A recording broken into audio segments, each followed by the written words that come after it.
ঘরটা মাঝখানে রাখো আর ডিঙ্গাগুলো দুই কিনারে দাও। ওই এই যে নাও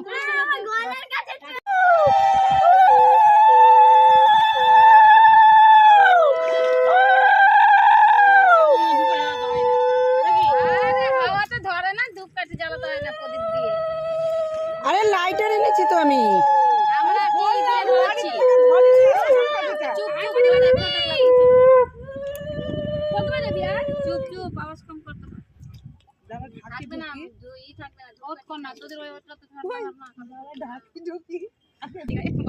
থাকগা আমার মা জননীকে তুলি একটু একটু তাকাও মা। না হাসে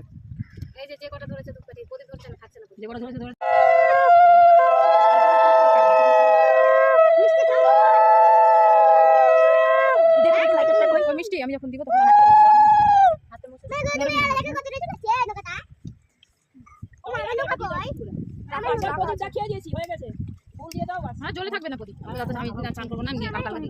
আমি বসি একটুখানি। কি হলো তোর মায়ের দিবে না জুতাটা খুলনা রে শোনা উপরে জুতা ওখানে বসে বলে দিত।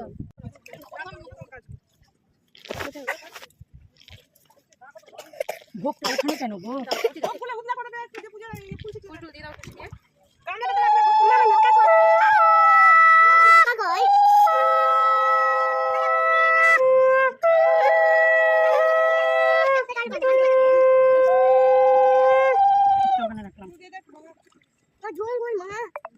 ওম নমো যথাতথায় নমঃ, ওম নমো যথাতথায় নমঃ, ওম নমো যথাতথায় নমঃ।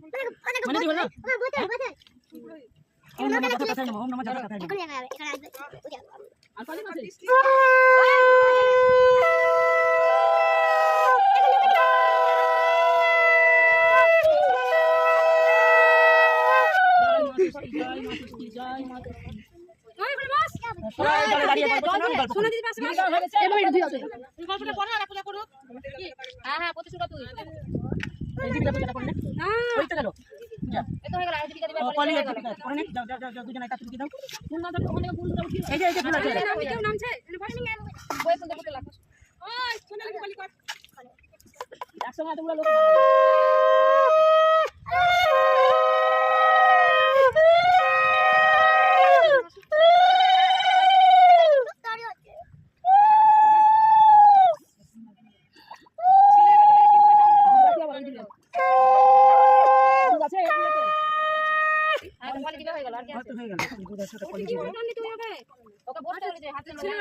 আমি নেমে যাবো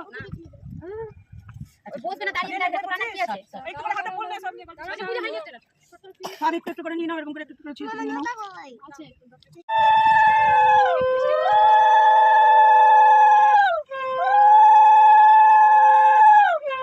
নিচে নামাবি না, উপরে উঠাবি। নিচে নামাবি না, আমি উপরেই করি আজকে সবার দোষ হলো পড়বা পড়বা।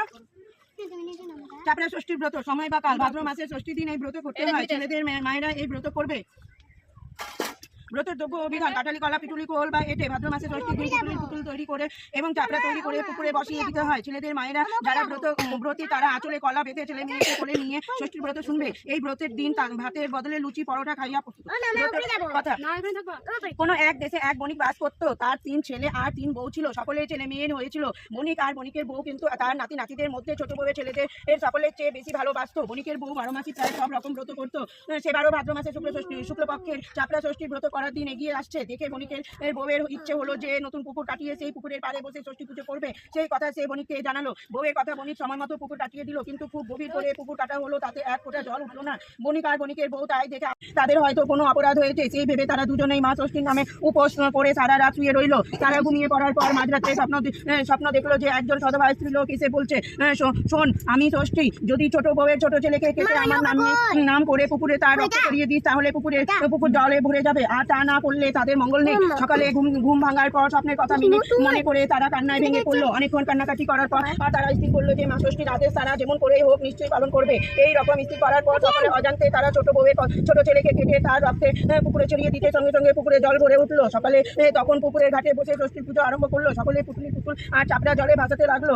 ছোট বউ কিন্তু মা ষষ্ঠীর আদেশের কথা কিছু জানতো না। ছোট বউ পুজো করে পুতুল আর চাপড়া জলে ভাসিয়ে দিলে, আর তখনই জলের ভেতর থেকে তার ছোট ছেলে বেরিয়ে তার মার কাছে এসে এলো।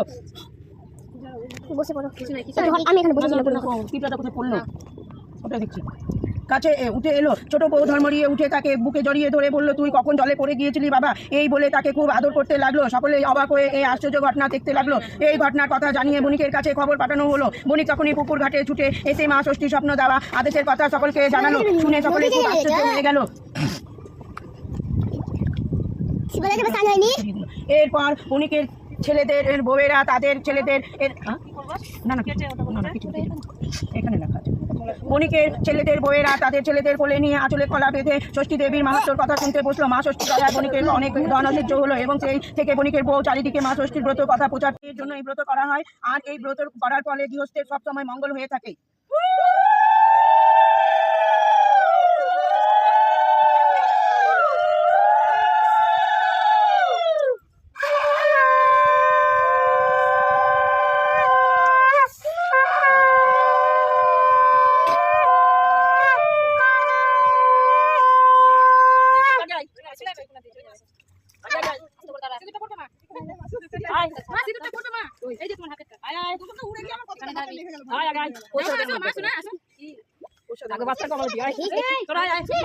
বৃষ্টির জলে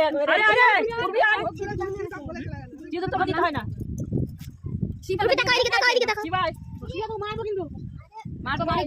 কিন্তু দাঁড়িয়ে আছে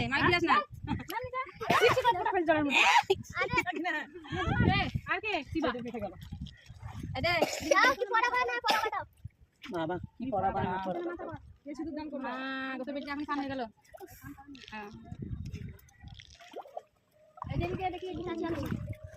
আচ্ছা পিছনে দাদা বললো ইমা জীবা হাত থেকে আচ্ছা দাদাকে দাও, আচ্ছা দাদা না দাও মুকুট দিদি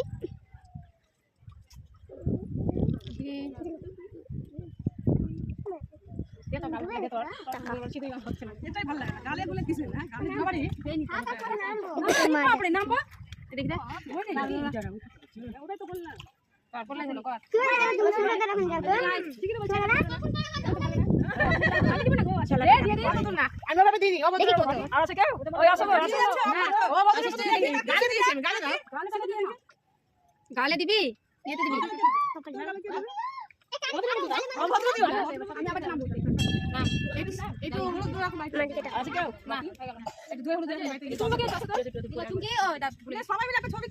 সবাই লাইন লাইন করে দাঁড়াও ডিঙা নিয়ে নিয়ে।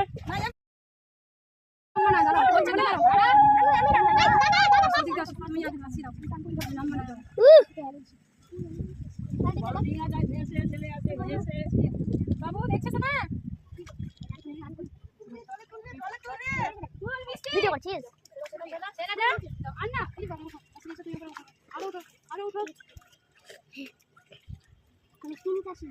মামাটা কয় ওখানে কত দূর চলে গেল আমারটা ওদের এখনই বাঁচা লাগলো আমি দেখো তো চলে গেল